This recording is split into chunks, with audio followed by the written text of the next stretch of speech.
A paz do Senhor, meus irmãos, vamos para mais uma aula do nosso curso, Conhecendo a Bíblia, livro por livro.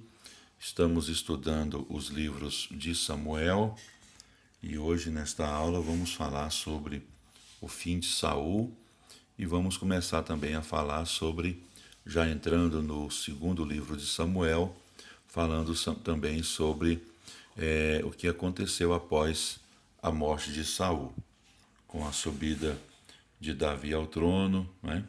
Vamos trabalhar esses assuntos hoje. Bom, vamos falar primeiro aqui sobre esse assunto, né? O fim de Saul. E nessa letra A fala sobre Saul e a médio de Endor. Os filisteus perceberam que Saul perdeu força militar e decidiu fazer um grande ataque para destruir Saul e estabelecer seu domínio sobre os hebreus. Ao ver o enorme acampamento filisteu, Saul viu que a situação era muito grave e ficou muito angustiado. Tentou obter instrução do Senhor através dos meios conhecidos, como sonhos, Urim e Tumim, que é uma referência à revelação sacerdotal, e profecia. Então ele tentou ouvir Deus por esses meios conhecidos, sonhos, sacerdócio e profecia. Mas Deus não lhe respondeu por nenhum desses meios.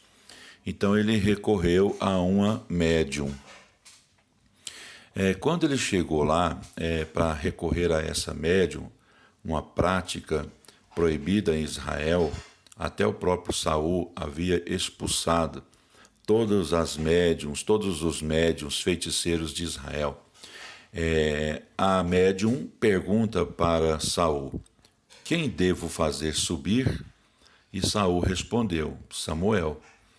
Então aqui pode ser que a feiticeira ou enganou Saul, né? Ou pode ser que fosse uma aparição de um espírito demoníaco. Com certeza não era Samuel, porque se Deus não quis responder a Saul por meios corretos, sonhos, Urim, Tumim, profecia, por que Deus iria responder a Saul numa sessão espírita? Então Deus jamais ia responder Saul utilizando-se de meios condenáveis por ele mesmo e também condenáveis na lei que ele deu a Israel. Então, até mesmo lá em 1 Crônicas 10, 13 e 14, diz que esta foi a última razão pela qual Saul foi deserdado. Saul não continuou como rei. O texto diz: Saul morreu porque foi infiel ao Senhor, não guardou a palavra do Senhor e chegou a consultar uma médium em busca de orientação em vez de consultar o Senhor. Por isso o Senhor o entregou à morte e deu o reino a Davi, filho de Jessé. Então Samuel jamais teria voltado, né, do Sheol, o lugar dos mortos. A história do rico Lázaro ensina claramente que é impossível que as pessoas que falecem voltem. Então, resumindo, o que aconteceu naquela sessão espírita ali, ou foi a feiticeira que usou de estratégias para enganar Saul, ou a aparição de um espírito demoníaco. Não foi Samuel que saiu do mundo dos mortos e apareceu ali naquela sessão espírita. Então vamos aqui ver sobre a morte de Saul. Os filisteus atacaram o exército de Israel e o venceu. Jonatas e 2 dos seus irmãos, Abinadab e Malquizua, morreram. Saul foi alcançado pelos arqueiros inimigos e suicidou-se. Os filisteus decapitaram Saul e colocaram tanto o seu corpo como o de seus filhos no muro de Bet-Sean.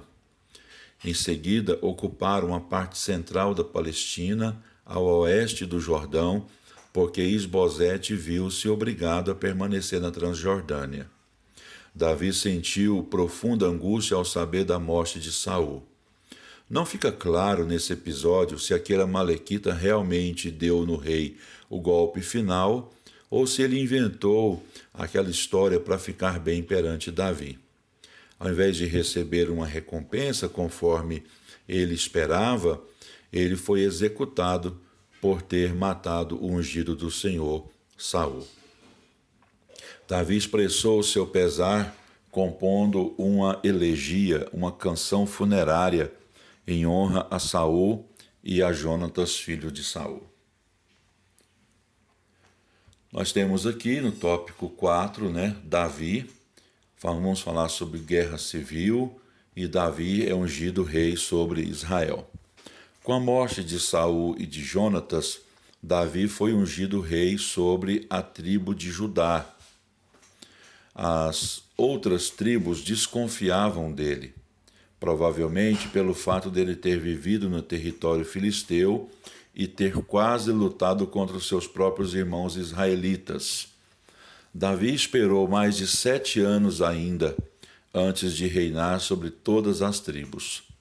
Por orientação divina, ele se estabeleceu em Hebrom, cidade dos parentes políticos de sua esposa Abigail.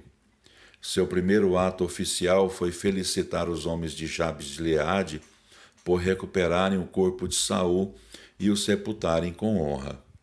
Naqueles dias, Davi tinha uns 30 anos de idade. Joabe foi seu capitão destacado, o profeta Gade, seu conselheiro, e o sacerdote Abiatar consultava a Deus em seu favor. Nós temos aqui o conflito entre Judá, que agora estava sendo governada por Davi, e Israel, que estava sendo governado por Isbosete, filho de Saul. Então, Abner era o general de Israel, e ele proclamou então Isbosete, filho de Saul, rei de Israel em Manaim, enquanto que Davi ficou reinando sobre Judá em Hebrom. Então, Abner era de fato quem governava Israel, pelo fato de Isbosete ser muito manobrável, ele não tinha muita posição firme. Então, Isbosete tinha 40 anos quando começou a reinar em Israel e reinou por 2 anos. Porém, a tribo de Judá seguia Davi, que a governou em Hebrom por 7 anos e 6 meses. Houve um sangrento combate em Gibeon entre os guerreiros de Joabe, lá de Judá, e de Abner, de Israel. Abner ganhou ódio mortal de Joabe ao matar Azael, irmão de Joabe. Abner passou a ter relacionamentos com Rispa, concubina de Saul. Isbosete o repreendeu e Abner reagiu violentamente. Por isso, Abner ofereceu a Davi o apoio de todo Israel. Davi disse que aceitaria a proposta se Mical lhe fosse devolvida como esposa. Mical era a filha de Davi, a filha de Saul, que havia casado com Davi, porém, por causa do fato de Davi ter se tornado um fugitivo, ela não estava com ele. Então ele disse que aceitaria, o apoio de Abner, desde que ele levasse a sua esposa para encontrar-se com ele.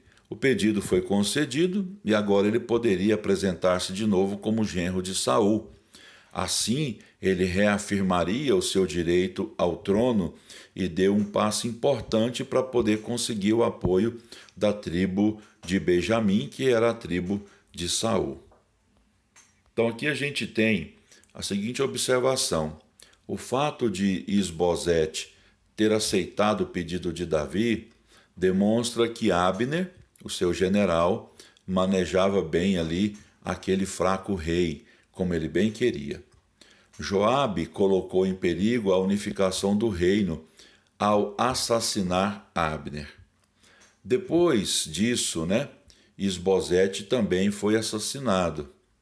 Davi manifestou sua inocência quanto à morte de Abner e amaldiçoou Joabe por ter matado Abner. Também executou imediatamente Recabe e Baaná por terem matado Isbosete, o rei de Israel. Mesmo depois da morte de Isbosete, Davi não fez nada para reinar sobre todas as tribos. Ele ficou esperando. Isbosete havia reinado apenas 2 anos e transcorreram 7 anos e 6 meses entre a morte de Saul e a subida de Davi ao trono de todo Israel. Aqui então a gente tem a coroação de Davi como rei sobre todo o Israel. A fé e a paciência de Davi agora foram recompensadas quando uma delegação especial que representava todo Israel veio lhe pedir que reinasse sobre a nação inteira. Samuel havia ungido Davi muitos anos antes. Agora o povo ungiu Davi pela segunda vez, fazendo aqui uma cerimônia pública, né? E demonstrando todo o seu apoio a Davi, dando assim então consentimento ao que Deus já havia feito. Davi tinha 30 anos quando começou a reinar, reinou por 40 anos. Em Hebrom, sobre Judá, 7 anos e meio. Em Jerusalém, sobre Judá e todo Israel, 33 anos. Então aqui a gente tem Davi tomando Jerusalém e fazendo dela a capital do reino de Israel. Os jebuseus que dominavam Jerusalém subestimaram Davi e chegaram até dizer: tu não entrarás aqui, até os cegos e os coxos te repelirão. A tropa israelita entrou pelo canal subterrâneo construído pelos jebuseus para prover-se de água da fonte de Gion. Joabe foi o primeiro a subir e assim ganhou o posto de comandante-chefe. Por que tomar Jerusalém, ou fazer de Jerusalém, a capital do reino, foi uma sábia decisão? Por causa da localização central de Jerusalém em Israel. Então ela seria, uma cidade neutra para evitar ali rivalidades entre as tribos de Judá e de Benjamim. Lembrando que a tribo de Judá era a de Davi e a de Benjamim era a de Saul. Então, para evitar brigas políticas, discórdias tribais. E por suas defesas naturais e sua fonte d'água abundante. Esses foram os motivos que fizeram Davi tomar Jerusalém do domínio dos jebuseus e transformá-la em capital do reino de Israel, ou do Israel unido, vamos dizer assim.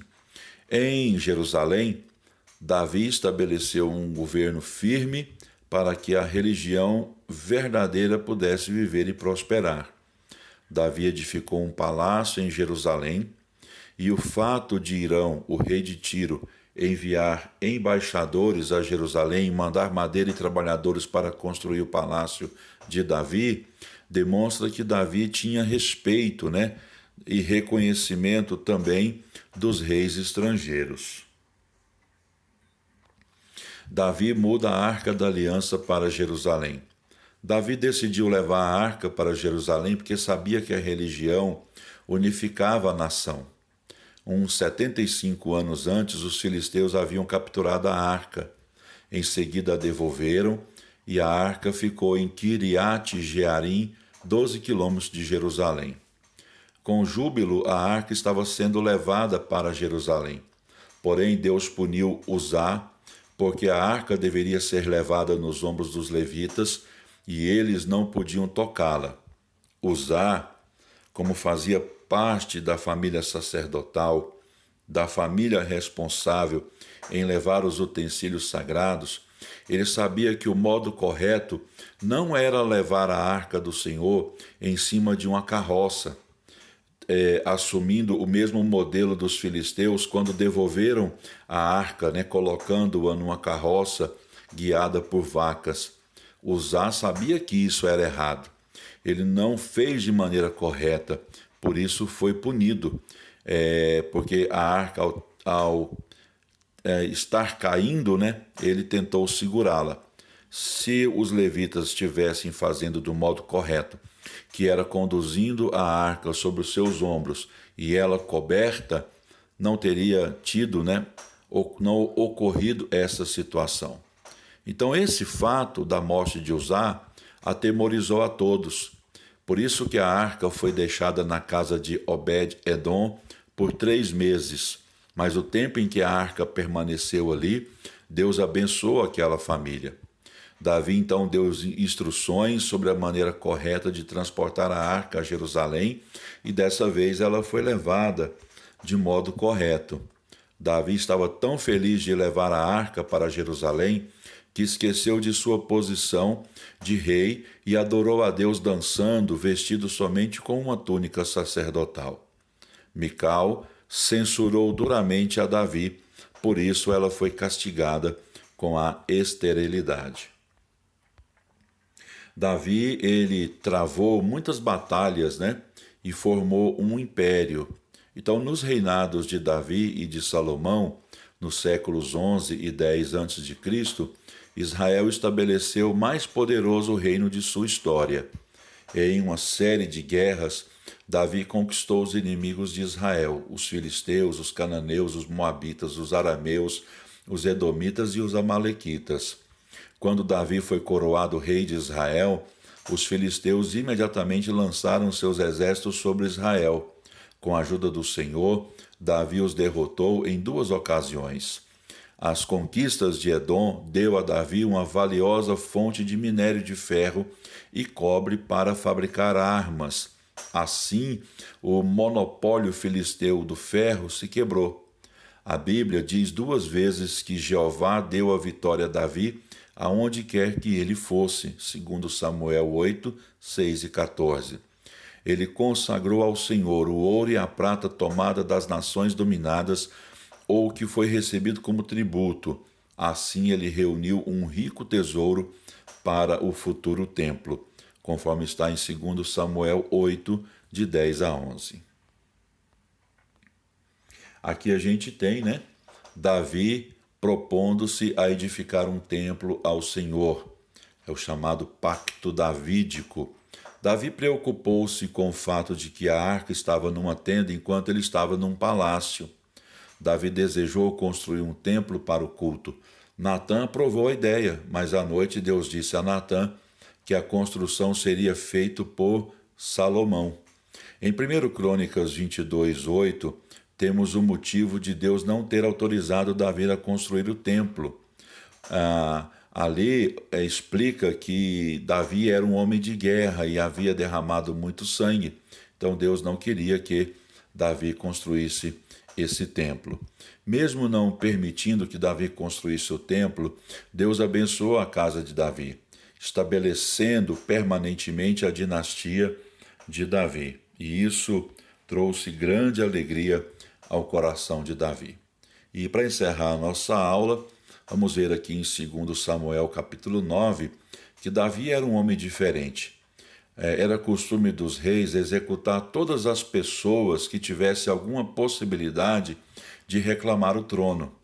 E ainda havia um parente de Saul vivo, que era o Mefibosete, filho de Jonatas, neto de Saul, que era deficiente dos pés e que morava numa região muito pobre chamada de Lodebar. Então Davi mandou chamar Mefibosete, devolveu a ele os terrenos e os bens de Saul e lhe deu um lugar à mesa real, oferecendo a sua amizade e honrando Mefibosete perante todo Israel. Amém? Que Deus abençoe os irmãos. Muito obrigado pela atenção e encerra aqui a nossa aula de hoje.